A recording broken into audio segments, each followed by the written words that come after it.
Yo, what's going on YouTube? It's your boy GZTV back with another video. And in this video we are talking about the 35th overall episode. This is the 9th of the 3rd season for The Sopranos. We have the Telltale Moozadell. We are going to get into kind of what happened. There's a couple of new characters, I'm pretty sure, that might have some impact on the show in the long run, so we'll see about that. And then I'm just going to do this unedited, but it's going to pop up on my videos for the channel, so that'll help me out a little bit, I guess.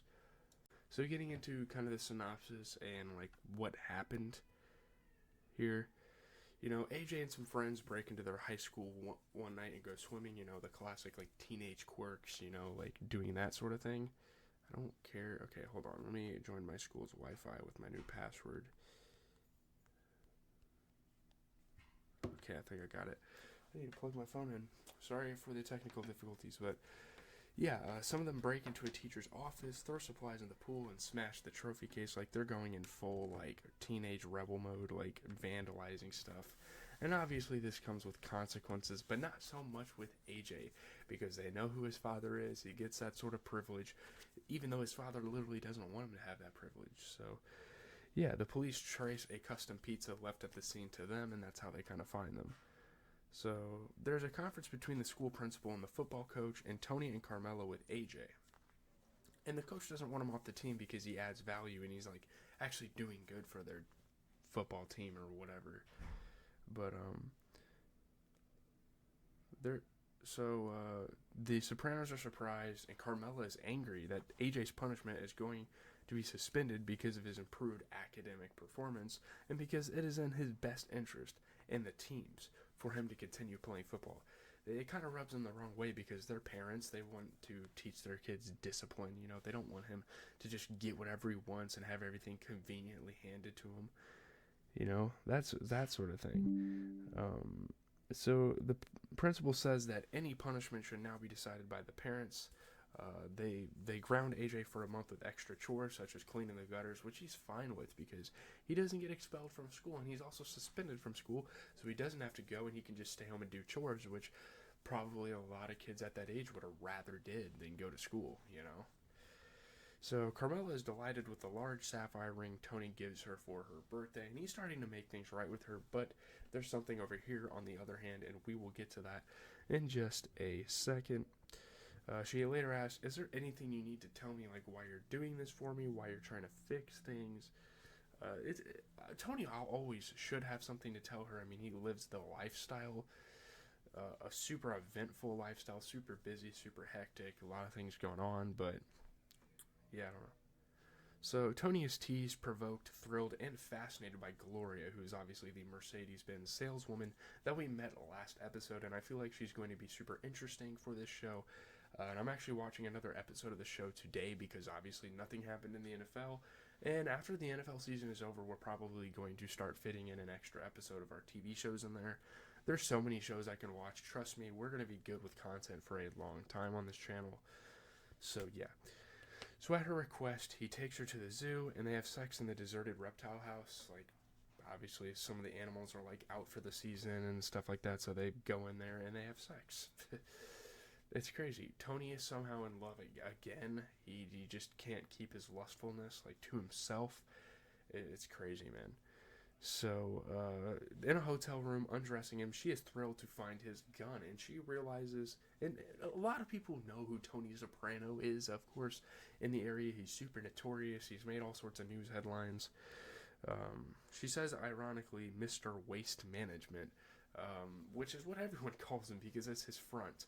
But everyone knows exactly what he does for a business. So it's kind of funny, you know, a lot of characters in the show kind of poke fun at that.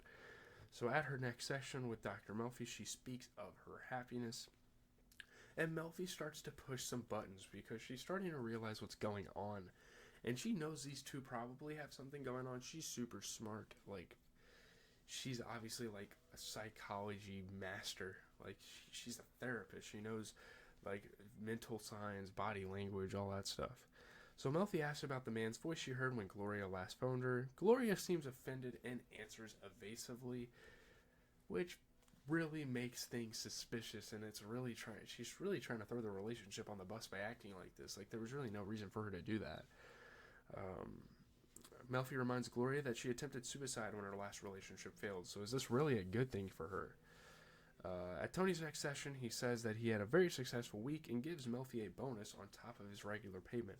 Again, these two characters are just acting extremely suspicious, and it's almost like they want Melfi to know about their relationship, you know? She tries to refuse it, but he insists. She knows she's being lied to. She knows she's being finessed. She can see through the cap of it all, you know? So, Carmela has begun to approve of Jackie Jr. as a romantic partner for Meadow, meanwhile, as he is helpful around the house and bonds with AJ, mentoring him in football.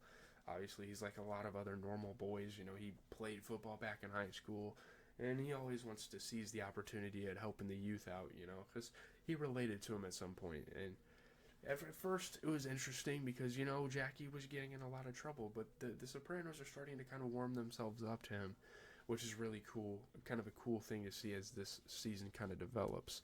We are getting into the later episodes, too, for it, so, yeah, it'll be interesting to see how what it boils down to. Yeah, in a heart-to-heart with Tony, Jackie promises that he will work hard. He doesn't want his daughter, Meadow, who is a really smart girl, like, she doesn't deserve to be in a relationship with someone that's just going to slack off, get into trouble, commit crimes, do all this stuff. So Tony tells him right then and there, like, you can't be a part of this lifestyle. You know, so later, Tony runs into him at an illegal casino and angrily rebukes him, saying emphatically, if you're spending time with my daughter, I want the best from you. Like, you have to give it your all. You have to do what's right for you in life and her. And yeah, so the Soprano family takes over a nightclub. Meanwhile, another one of their business ventures. I got to kind of get this video wrapped up. I started it a little late because I was figuring out my school stuff. But Christopher tells Adriana that she will be the owner-manager to kind of give her something out of this life, you know. She renames it Crazy Horse. On the club's opening night, Matouche Guillemano is caught dealing ecstasy in the bathroom and thrown out. They don't want ecstasy to be thrown around. This is like a federal drug at this point. Jackie tells Matouche that he and Chris are associates and he can make it right. So he asks Chris to let his friend Matouche continue dealing inside the club. Chris dismisses him. He is a made man. He doesn't give a shit about any of these shenanigans.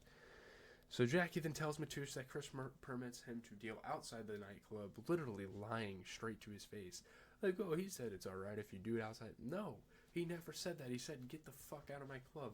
This is a federal level drug. If they see it going into our club, it's going to look suspicious. So he does so and is badly beaten up by Furio and his men. We know Furio. We've learned a little more about his character. He's a ruthless human being. Those Italians are crazy. So at home, Jackie asks Ralphie for a piece, and without much questioning, Ralphie gives him a .38 revolver. What a good stepfather, you know. But Matouche Guillemano is the drug dealer who hangs around the Crazy Horse. He might have some impactful stuff to do at this show. That's really about it in terms of first appearances. No one died in this episode or anything. Nothing too crazy happened. I feel like this is just a needle mover for the show. So yeah, leave a like, comment, and subscribe. I'm just going to throw these clips together, put it on YouTube.